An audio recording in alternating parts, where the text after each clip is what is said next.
In the last lecture, we have seen the different types of the enzymes which are involved in the recombinant DNA technology, that is the restriction, endonucleases or exonucleases. So then we will see the second biomolecules which is used in the recombinant DNA technology, that is the cloning vector for the vehicle DNA. So in the last lecture, we have seen that the different types of enzymes are involved in the recombinant DNA technology for cutting a specific site of the DNA molecule, which consists of certain kinds of the genes. Those are known as the restriction enzymes. Now the second constituent which is used in the recombinant DNA technology, that is known as the cloning vector. Vectors are DNA molecules that carry a foreign DNA segment and replicate inside the host cell. So what is meant by these cloning vectors? Why it is essential? That we will discuss today. Vectors are nothing but the DNA molecules that carry a foreign DNA segment and replicate inside the host cell. आता मागच्या तासामध्ये ज्या काही गोष्टी आपण बघितल्या त्याच्यामध्ये फक्त बघितलं की एक विशिष्ट प्रकारचा एन्झाइम आहे, तो डीएनए मॉलिक्यूल कट करतो. हा कट केलेला डीएनए मॉलिक्यूल एखाद्या विशिष्ट होस्ट मध्ये घेऊन जाण्यासाठीचा जो डीएनए मॉलिक्यूल वापरला जाणार आहे त्या डीएनए मॉलिक्यूलला आपण काय म्हणणार आहे, क्लोनिंग वेक्टर किंवा vectors of the DNA. Vectors may be plasmids, bacteriophages, PM3 lambda viruses, or the cosmid, plasmids, BAC, that is the bacterial artificial chromosomes, YAC, that is the yeast artificial chromosomes, transposons, baculovirus, and the mammalian artificial chromosomes. So these are the certain kinds of the vectors which are used during the recombinant DNA technology. बरोबर आहे. या ठिकाणी आपण आता जे बघतोय ते काय करणार आहे की आता जे काही आपण PCR टेक्नॉलॉजीच्या सहाय्याने मल्टिपल कॉपीज ज्या तयार केलेल्या आहेत कशाच्या, डीएनए मॉलिक्यूलच्या, की ज्याच्यावरती आपल्याला डिझायर्ड जीन्स असतील किंवा डिझायर्ड कॅरेक्टर्स असतील, जे काय असेल ते आपल्याला काय करायचे, होस्ट ऑर्गॅनिझम्स मध्ये इंड्यूस करायचे. तर ते इंड्यूस करण्या अगोदर ते डीएनए मॉलिक्यूल त्या होस्ट पर्यंत घेऊन जाण्याचं जे काही माध्यम आहे त्याला आपण काय म्हटलेलं आहे, वेक्टर म्हटलेलं आहे. कोणते वेक्टर्स आहेत, भरपूर प्रमाणचे आहेत. प्लास्मिड्स आहेत, बॅक्टेरोफेजेस आहेत, बॅक्टेरियल आर्टिफिशियल क्रोमोसोम्स आहेत, ईस्ट आर्टिफिशियल क्रोमोसोम्स आहेत, वेगवेगळ्या प्रकारचे जे आहेत, ह्यांच्या सहाय्याने आपण काय करू शकतो, एखाद्या होस्ट मध्ये हा डीएनए मॉलिक्यूल इनॅक्युलेट करू शकतो. त्याला आपण काय म्हणलं आहे, cloning vectors. Most commonly used vectors are the plasmid vectors PBR322, PUC or TI plasmid, and the bacteriophages lambda phase, M13 phase.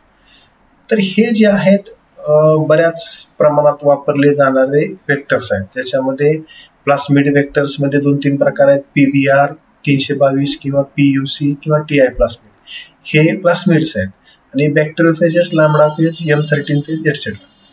तर हे प्लास्मिड कोणते आहे, काय आहे ते आपण बघणारच आहोत डिटेलमध्ये, कशासाठी वापरला जातो किंवा बॅक्टेरियोफेज म्हणजे काय, या सगळ्या गोष्टी टप्प्याटप्प्याने बघणारच आहोत. यांच्या सहाय्याने आपण काय करू शकतो, जे डिझायर्ड जीन्स आहेत ते होस्ट ऑर्गॅनिझम मध्ये इनॉक्युलेट करण्यासाठी आपण ते वापरणार आहोत.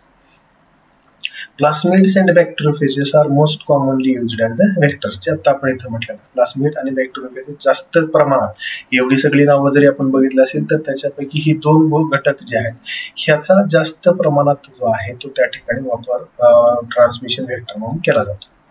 A good vector should have the ability of independent replication so that the vector replicates through ORI gene and large number of copies of the DNA insert will be formed. So the vector which we have to be used for the recombinant DNA technology, that should have the independent replication ability. आता vector काय घेतोय आपण, DNA घेतो. मग तो बॅक्टेरियोफेजचा DNA असेल किंवा plasmid DNA असेल, याच्यामध्ये आपण घेतो आहे. मग आता हा जो डीएनए मॉलिक्यूल आहे, ह्या डीएनए कडे कोणती कॅपॅसिटी असली पाहिजे, तर ते स्वतः रेप्लिकेट झाले पाहिजे. रेप्लिकेट म्हणजे काय, त्या डीएनएच्या मल्टिपल कॉपीज, एकाच्या 2 कॉपीज त्या ठिकाणी तयार झाले पाहिजे. का, तर आपण जो आर्टिफिशियली जीन त्याच्यामध्ये इंट्रोड्यूस केलेला आहे, तो जो जीन आहे त्याच्या आपल्याला मल्टिपल कॉपीज मिळणं गरजेचं आहे. मग त्या कधी मिळू शकतील जर आपण जो व्हेक्टर वापरलाय तो रेप्लिकेशन इंडिपेंडेंटली करत असेल तरच आपल्याला त्याच्या मल्टिपल कॉपीज त्या ठिकाणी मिळणार आहेत. Moreover, vector should be able to easily introduce into the host cell. And most important thing, they have to be introduced into the host cell. So their size must be, we can say, as a small. That plasmid must not is very large. त्याची आकार पण जास्त मोठा असला नाही पाहिजे, कमी लहान आकार असला पाहिजे. का तर ज्या होस्ट सेल मध्ये आपल्याला इंट्रोड्यूस करायचं आहे त्याच्यामध्ये ते सहजासहजी आतमध्ये प्रवेश करणं गरजेचं आहे. A vector should have marker genes for antibiotic resistance. जे काही व्हेक्टर आपण घेणार आहे त्या व्हेक्टर मध्ये एक विशिष्ट प्रकारचं antibiotic resistance genes, marker gene ज्याला म्हटलं जातं ते असणंही त्या ठिकाणी आवश्यक आहे. आता अँटीबायोटिक रेजिस्टन्स म्हणजे काय? The antibiotics are special kind of chemical compounds which are used to kill the pathogenic organisms. They are known as the antibiotic. Those organisms which are resistant to these types of chemical compound, that is known as the antibiotic, those organisms are known as the antibiotic resistance. For this antibiotic resistance, a special kind of marker genes are present in that specific organisms. So those marker genes are antibiotic resistance. Resistance प्रतिकार शक्ती, त्या अँटीबायोटिकच्या विरोधात त्यांच्याकडे प्रतिकार शक्ती असली पाहिजे जेणेकरून त्या अँटीबायोटिक्सचा त्या व्हेक्टरवरती कोणताही परिणाम होणार नाही. त्याच्यामुळे ते कसं असलं पाहिजे? Antibiotic resistance. They must contain unique cleavage site in one of the marker genes for the restriction enzymes. कोणकोणते कॅरेक्टर पाहिजेत आपण कशामध्ये? व्हेक्टरमध्ये ह्या गोष्टीचे कॅरेक्टर असणं गरजेचं आहे. त्याच्यापैकी हे पुढचं कॅरेक्टर असं आहे, must contain unique cleavage site. Unique cleavage site at that portion they can be easily cut. एकमेकापासून ते सेपरेट झालं पाहिजे. बरोबर त्या क्लिवेज साइटला आपण जो डिझायर्ड जीन आहे तो त्या ठिकाणी इंट्रोड्यूस करू शकतो. So that cleavage site must be present in the marker genes. It should have at least suitable control elements like the promoter, operator, ribosomal binding sites, etc. ह्याही गोष्टी त्याच्यामध्ये असणं आवश्यक आहे. ते प्रमोटर वेगवेगळ्या प्रकारचे जे रेप्लिकेशन साठी लागणार आहेत, ऑपरेटर जी ही प्रोसेस ऑपरेट करणार आहेत, किंवा रायबोसोबल बाइंडिंग साइट्स, समजा प्रोटीन सिंथेसिस करायचं असेल तर त्या ठिकाणी रायबोसोबल बाइंडिंग साइट्स असले पाहिजे. ह्या सगळ्या गोष्टी सुद्धा त्या व्हेक्टर मध्ये असणं आवश्यक आहे. The plasmids obtained naturally do not possess all these characteristics. शक्यतो जे नॅचरली असणार आहे त्याच्यामध्ये हे सगळेच्या सगळे घटक एकातच असतील अशी शक्यता फार कमी प्रमाणात आढळते. Hence they are constructed by inserting gene for antibiotic resistance. जे आपण हे कॅरेक्टर इथं बघितले हे कॅरेक्टर सगळ्याच प्लास्मिड मध्ये नॅचरली असण्याची शक्यता फार कमी प्रमाणात असते. आता नॅचरली त्यांच्यामध्ये नाही म्हणल्यानंतर काय करायला पाहिजे? आर्टिफिशियली आपण इंट्रोड्यूस करायला पाहिजे. का तर आपण ते व्हेक्टर म्हणून वापरणार आहे आणि व्हेक्टर जर चांगल्या क्वालिटीचे नसेल, सगळ्या क्वालिटी त्याच्यामध्ये नसतील तर त्याचा उपयोग होणार नाही. त्याच्यामुळे बऱ्याच वेळा काय केलं जातं? आर्टिफिशियली जीन्स इन्सर्ट केले जातात. फॉर एक्झाम्पल अँटीबायोटिक रेजिस्टन्स जे आपण इथे म्हटलेलं होतं की marker genes for antibiotic resistance असणं त्याच्यामध्ये गरजेचं आहे. समजा हे अँटीबायोटिक रेजिस्टन्स जर त्याच्यामध्ये नसेल तर आपल्याला काय करायला लागेल? That gene have to be introduce artificially in that specific vector.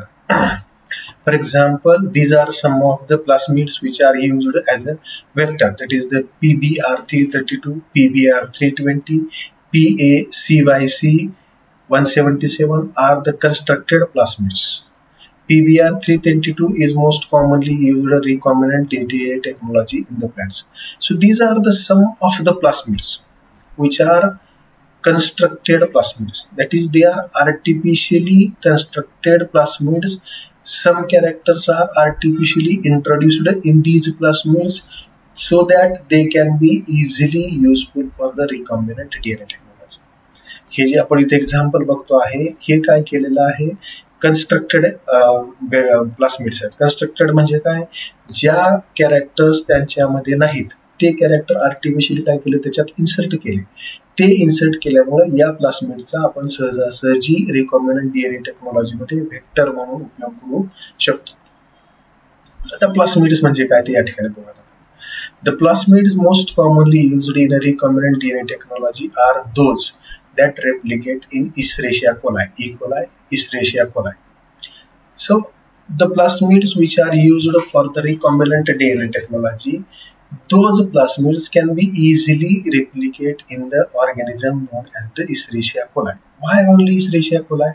Because in majority of the recombinant DNA technology, the Escherichia coli organism is used for different types of experiments. वेगवेगळ्या experiment साठी बऱ्याच वेळा Escherichia coli हा organism bacteria जो आहे तो वापरला जातो.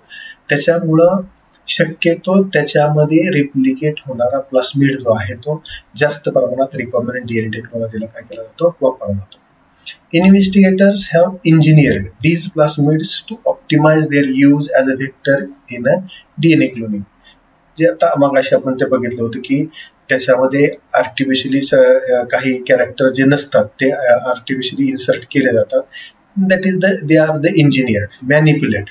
ते प्लास्मिड जे आहे ते मॅनिप्युलेट केलं जातं जेणेकरून आपल्याला क्लोनिंगसाठी त्या ठिकाणी जास्त प्रमाणात व्यवस्थित वापरतो. So this is one of the plasmid.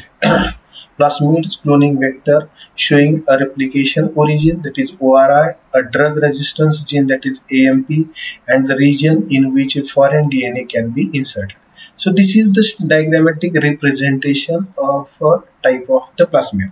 एक प्रकारचं हे प्लास्मिड आहे की ज्याच्यामध्ये वेगवेगळ्या जागा आहेत, वेगवेगळ्या पोझिशन्स आहेत, वेगवेगळ्या ठिकाणी त्यांचा जो काही न्यूक्लियोटाइडचा सिक्वेन्स आहे तो विशिष्ट प्रकारचा जीन करतो. For example this is origin ज्याला म्हटलं जातं.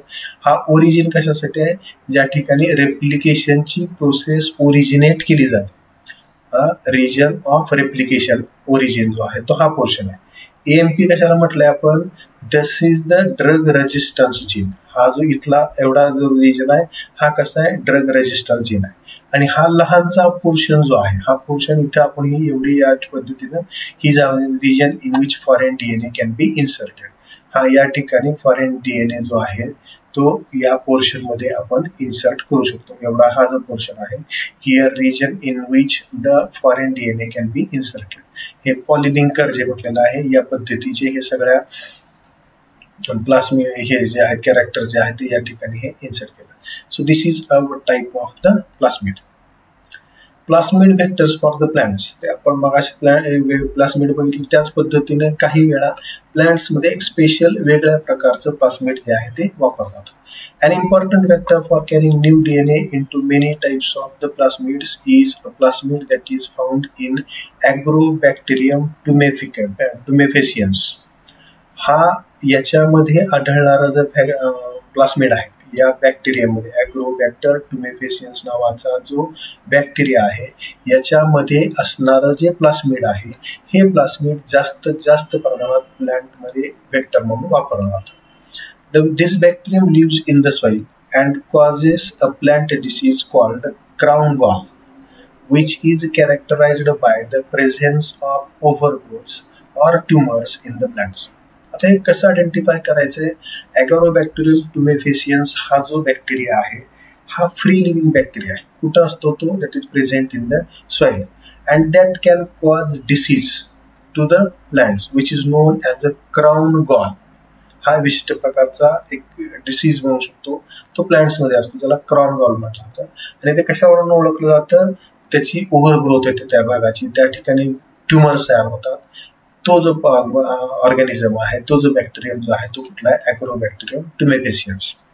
ॲग्रोबॅक्टेरियम tumefaciens contains a plasmid called TI for tumour inducing. TI का म्हटलं त्याला, that induces tumor formation in the plants. Therefore, that plasmid is called as the TI plasmid, which is present in the Agrobacterium tumefaciens. The TI plasmid contains a transposon called tDNA, which inserts copies of itself into the chromosomes of infected plant cells. So this plasmid contains a special kind of transposon, a special kind of a gene which is known as the tDNA. That tDNA can be inserted into the DNA of the plants, which infects the chromosomes of the plant and forms the tumors. The transposon with the new DNA can still be inserted into the host cells chromosomes. ते host cells chromosome मध्ये सहजासहजी insert केला जाऊ शकतो. A plant cell containing this DNA can be grown in culture or induced to form a new transgenic plants. So this plasmid can be artificially introduced into the plants, and we can produce the different types of the transgenic plants. With the help of this TI gene, which is present in that bacterium, number of the genetically modified plants are produced with the help of these plasmid present in that bacterium. Then the component host. We have seen that for the recombinant DNA process, three different types of biomolecules are there. The first one is the enzyme, the second one the vector, and the third one is the component host, in which we have to introduce artificial DNA or the DNA with the desired characters. आपण सुरुवातीलाच जे हा point बघत होतो त्याच्यामध्ये बघितलं होतं की बायोलॉजिकल कंपोनेंट्स जे रिकॉम्बिनंट डीएनए टेक्नॉलॉजीसाठी वापरले जातात ते तीन आहेत. त्यातलं पहिलं कोणतं? वेगवेगळ्या प्रकारचे एन्झाइम्स. मग ते एक्झोन्यूक्लियस, एंडोन्यूक्लियस, रिस्ट्रिक्शन एन्झाइम्स वगैरे जे काय आहेत ते सगळे एन्झाइम्स. त्यानंतर दुसरं काय बघितलं होतं? प्लास्मिड्स. दुसऱ्याला आपण काय म्हणतो? वेक्टर. वेक्टर कशाला म्हटलं होतं? हा जो डीएनए आपण आयसोलेट करणार आहे एन्झाइमच्या सहाय्याने, तो डीएनए होस्ट सेल मध्ये घेऊन जाणारा मधला जो घटक आहे त्याला आपण काय म्हणतो? होतो वेक्टर. त्याच्यासाठी आता आपण बघितलं की प्लास्मिड्स आणि बॅक्टेरोफेजेस वापरणार. आता शेवटचा घटक जो बायोमॉलिक्यूल आहे तो कोणता आहे? Component host. कशाला म्हटलं आपण? क्लोनिंग ऑर्गॅनिझम्स, ज्याच्यामध्ये आपल्याला डिझायर्ड डीएनए इंट्रोड्यूस करायचा आहे असा जो मॉलिक्यूल आहे तो कुठला आहे? Component host molecule. These are usually the bacteria like Bacillus, Haemophilus, Helicobacter pylori, and Escherichia coli. These are the host organisms which are used for the cloning of the organisms. Mostly Escherichia coli is used for the transformation with the recombinant DNA. या सगळ्यांपैकी शक्यतो Escherichia coli हा जो bacteria आहे जास्त प्रमाणात त्या ठिकाणी तो वापरला जातो. So here we have seen the different types of the biomolecules which are used in the recombinant DNA technology. In the next lecture, we will see the next point of this topic.